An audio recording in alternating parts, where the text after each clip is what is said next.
This time on Ask Rad Rat, we're talking about the best pro models, we're talking about zero flips, we're talking about scooters, and we're talking about parkour. So let's get into it.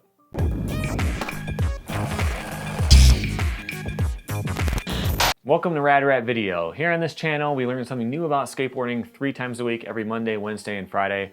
That's stuff like trick histories, game reviews, and all kinds of stuff from around the skateboarding world, including answering your questions on Ask Rad Rat. So today, I'm going to rapid fire, go through 4 of them. They're smaller questions, so I decided to double up more than I usually do. Let's just get right into it. First one is from Danny Hodges, who asks, what brands are you upset about being gone, and do you have a favorite pro model? So I've talked about the best defunct skate brands earlier, and one of the ones that I personally really miss is Savior or Savier, whatever. It was a shoe company.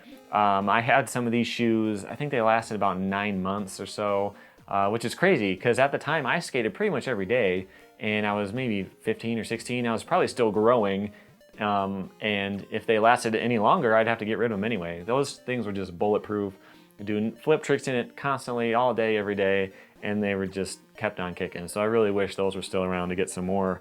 But as far as pro models, one of my favorite is the Mike V Barnyard graphic. So the story behind this one is that Mike V was a vegetarian at the time. Now he's vegan, but at the time he was vegetarian. He wanted to make this statement about you know, animals and the processing plant and all that kind of horrors of meat production.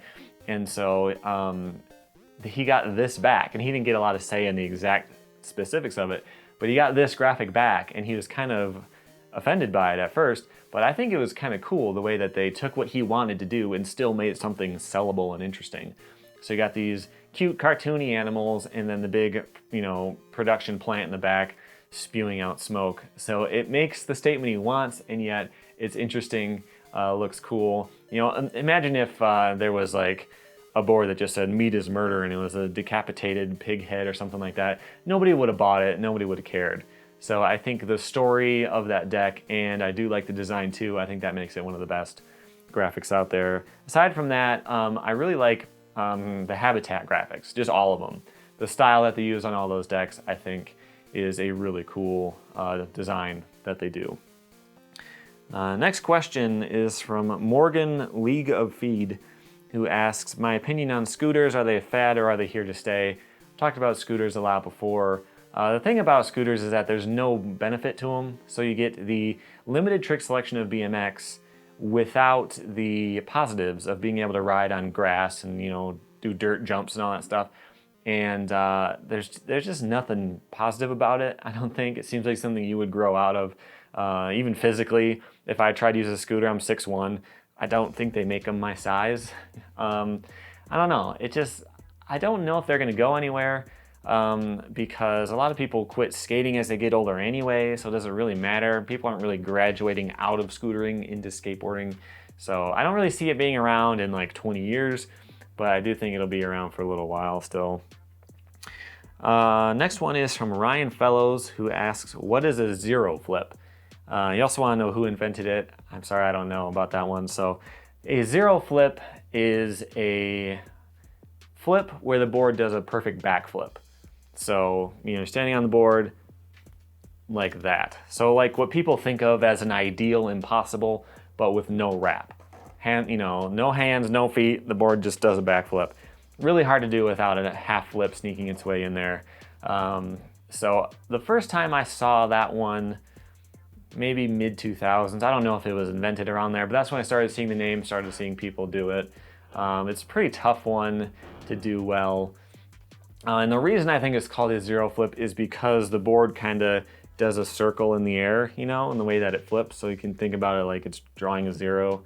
I think that's why it is. Or the fact that it's not actually doing a regular flip, has 0 flips in it. I don't know. Either way, that's what a zero flip is. I don't know of any other real name for it.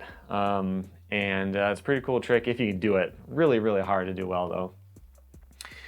Last question is from Tarashi, who asks, since parkour and freerunning started to get mainstream, did that improve skateboarding, like new tricks or new ideas, etc.?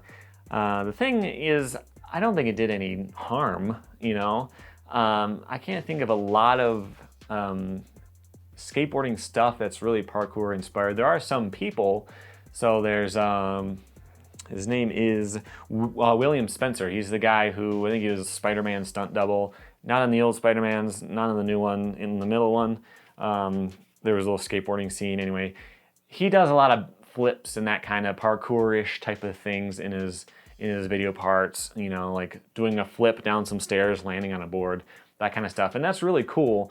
And, you know, he was obviously inspired by it. And I think there's a lot of other creative juices that got flowing.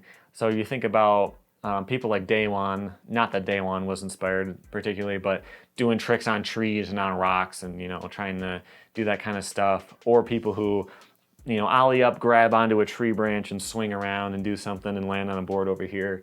I think a lot of that stuff did come about because of parkour, but it didn't really make a huge footprint on skateboarding. You don't see that kind of stuff that often. But I think there is some potential to do some cool stuff like Spencer. Did some really cool tricks. He had one of the coolest video parts, most interesting, unique thing. So, you know, that may have inspired people to do other things or just think outside the box in general, not necessarily doing free running stuff, but just doing different kinds of stuff. So it definitely didn't hurt. I don't think it did all that much though. So that's all the questions this time. Ask yours either below or on Instagram or Twitter. I'm more likely to see them there. Until next time, here's some more videos I did recently, including a full playlist of all the Ask Rad Rats that I've done in the past. Also, my logo on screen right here, tap that so you can learn something new about skateboarding 3 times a week and subscribe to the channel. Thank you for watching.